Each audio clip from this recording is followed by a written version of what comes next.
Assalamualaikum dan salam Sarawak Maju Makmur bersama saya Fatin Syahira Rosdi. Berita utama, Premier Sarawak Datuk Patinggi Tan Sri Dr. Abang Abdul Rahman Zohari Tun Datuk Abang Upeng merupakan antara pemimpin negeri yang hadir pada mesyuarat Menteri Besar dan Ketua Menteri ke-141 yang diadakan di Pejabat Perdana Menteri di Putrajaya pada Selasa. Mesyuarat selama 2,5 jam yang bermula jam 2 petang itu dipengerusikan oleh Perdana Menteri Datuk Seri Anwar Ibrahim dan turut dihadiri Menteri Besar, Ketua Menteri serta pemimpin-pemimpin kerajaan pusat.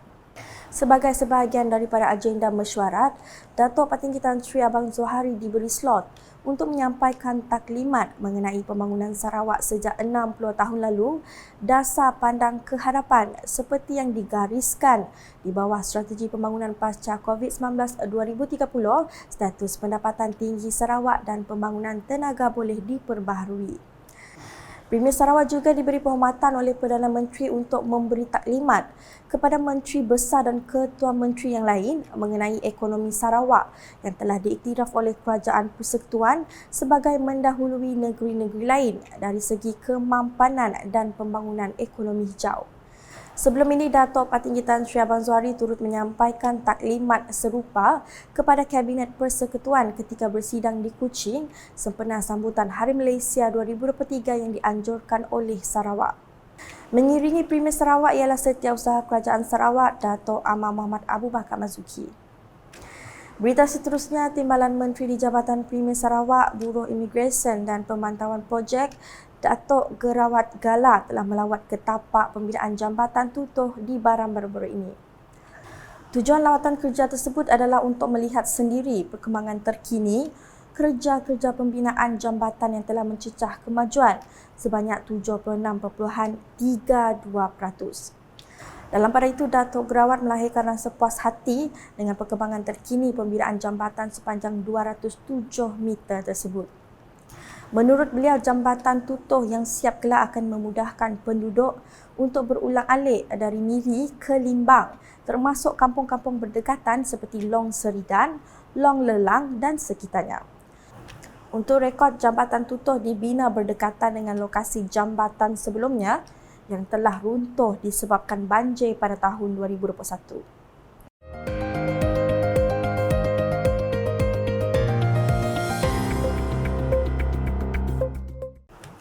Beralih ke perkembangan kempen bagi pilihan raya kecil PRK Dewan Undangan Negeri Dun Sarawak, pembangunan pesat yang sedang berlaku terutamanya di Jepak memerlukan pemimpin yang fokus dan berwibawa untuk meneruskan legasi mantan ahli Dewan Undangan Negeri Adun Jepak, Allahyarham Datuk Talib Zulkifli. Menurut Naib Yang di-Pertua Parti Pesaka Bumi Putra Bersatu PBB Datuk Dr. Anwar Rabai, wakil rakyat yang dipilih untuk pada PRK Dun Jepak kelak seharusnya mempunyai latar belakang dalam menyelesaikan isu-isu sosial.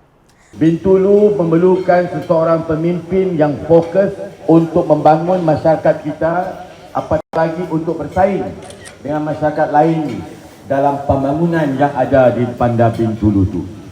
Beliau berkata demikian semasa majlis makan malam bersama Jawatan Kuasa Kemajuan dan Keselamatan Kampung JKKK di Bintulu pada Selasa. Sementara itu, ketika ditemui selepas program, Datuk Dr. Anwar menekankan bahawa PRK kali ini membawa erti yang cukup besar buat Kerajaan Gabungan Parti Sarawak GPS. Timbalan Menteri Pendidikan, Inovasi dan Pembangunan Bakat Sarawak itu turut menyeru orang awam untuk hadir pada 4 November kelak bagi menunaikan tanggungjawab mereka sebagai pengundi. Hadir sama menyerikan lagi program berkenaan ialah calon GPS bagi PRK Dun Jepak, Iskandar Turki serta tetamu jemputan lain. Seterusnya, Gabungan Parti Sarawak GPS terus menyelah dengan dasar-dasar yang komited dan inklusif terhadap pembangunan demi rakyat negeri ini. Ahli Dewan Undangan Negeri Adun Murum, Kennedy Cukpai Ugon berkata, GPS sentiasa memastikan setiap kawasan di Sarawak mendapat manfaat daripada setiap pembangunan tanpa mengira faktor geografi, etnik atau politik.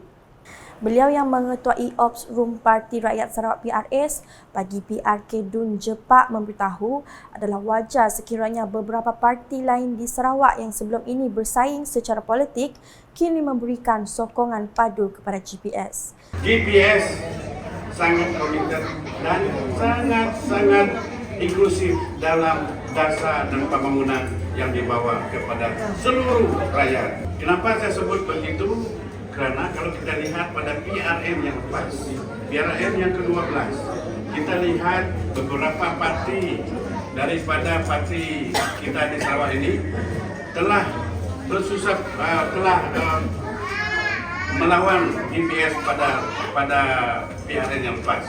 Memang berjaya untuk mengambil tampuk kepimpinan, tetapi pada kali ini karena mereka memberi sokongan padu kepada GPS. Ini disebabkan karena dasar-dasar GPS sangat inklusif dan sangat komited untuk membangun kawasan kita di Sarawak ini. Beliau berkata demikian semasa berucap dalam program Desa Cerdas Anjuran Jabatan Kemajuan Masyarakat KEMAS bahagian Bintulu di Rumah Lebong Luang di Bintulu pada Selasa. Dalam ucapan sama, Kennedy Cukpai turut mengingatkan penduduk rumah panjang tersebut untuk keluar mengundi pada 4 November ini. Sementara itu, semasa ditemu bual media, beliau menyatakan rasa kagum dengan kerjasama dan sambutan penduduk terhadap program Desa Cerdas yang mana pengisian aktiviti yang diadakan bersesuaian dengan jiwa setiap penduduk di rumah panjang 64 pintu itu. Tambah beliau, program seumpamanya bukan sahaja memberi manfaat, malah mengeratkan lagi hubungan sosial sesama penduduk sekaligus memupuk persekitaran yang lebih harmoni. Hadir sama menyerikan lagi program berkenaan ialah calon GPS bagi PRK Dun Jepak, Iskandar Turki dan tuai rumah Lebong Luang. Berikut pula wakil rakyat yang bakal mewakili suara rakyat bagi kerusi Dewan Undangan Negeri Dun Jepak selepas 4 November depan diharap dapat meneruskan legasi Allahyarham Datuk Talib Zulkifli dalam membawa pelbagai bentuk pembangunan di konstituensi tersebut. Memandang serius kehendak penduduk Kampung Jepak, penghulunya Ali Abang mengakui beberapa kemudahan asas seperti JT, jalan raya, surau, masjid, sekolah dan institusi pengajian tinggi IPT telah diperkenalkan di kawasan itu sebagai usaha mengukuhkan ekonomi Jepak. Bagaimanapun, beliau menyedari generasi baru kini menghadapi kesukaran untuk mencari peluang pekerjaan. Sehubungan itu, beliau berharap wakil rakyat yang baru kelak akan memberi keutamaan kepada sektor ekonomi di samping memahami keperluan penduduk Kampung Jepak. Ini terus terang saya cakap sebab banyak yang lepasan universiti, lepasan institusi pendidikan tinggi banyak sekarang tidak mempunyai pekerjaan tetap. Jadi kita menyarankan lagi untuk legasi ini kita perbanyakkanlah sumber untuk mendapatkan ekonomi untuk Jepak supaya kerajaan membuat satu pembangunan yang berteraskan pada ekonomi. Beliau berkata demikian ketika ditemui wartawan Unit Komunikasi Awam Sarawak UKAS di Bintulu pada Selasa. Dalam pada itu, Ali turut memberi keyakinan bahawa semua ketua masyarakat di kawasan Jepak akan memainkan peranan aktif dalam membantu kerajaan mengenal pasti dan memperjuangkan pembangunan yang diperlukan di kampung masing-masing. Dalam pada itu, majlis bacaan Yasin dan Tahlil untuk mantan Ahli Dewan Undangan Negeri Adun Jepak, Allahyarham Datuk Talib Zulkifli telah diadakan di Masjid Darul Makmur, Kampung Jepak pada malam Selasa. Kira-kira 200 jemaah hadir di Majlis Anjuran Lembaga Kemajuan Bintulu BDA dengan kerjasama Jawatan Kuasa Pentadbiran Masjid Darul Makmur itu. Turut hadir ialah Timbalan Pengurusi BDA Datuk Haidar Khan Asgar Khan, calon GPS bagi PRK Dun Jepak Iskandar Turki, Pengurusi Jawatan Kuasa Pentadbiran Masjid Darul Makmur, Ketua-Ketua Masyarakat serta penduduk Islam Kampung Jepak.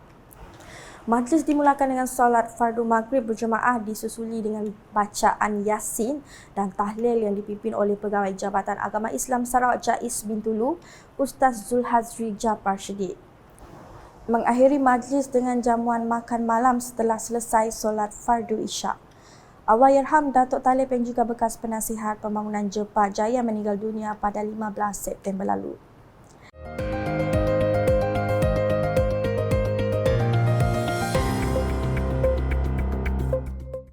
Sekian edisi Tengah Hari bersama saya, Fatin Syahira Rosdi.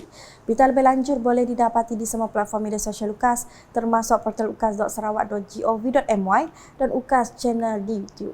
Sebelum mengakhiri buletin UKAS, saksikan sorotan program Desa Cerdas, anjuran Jabatan Kemajuan Masyarakat Kemas bahagian Bintulu di Rumah Lebong Luang di Bintulu pada Selasa. #Saluran Informasi Rakyat. Salam UKAS.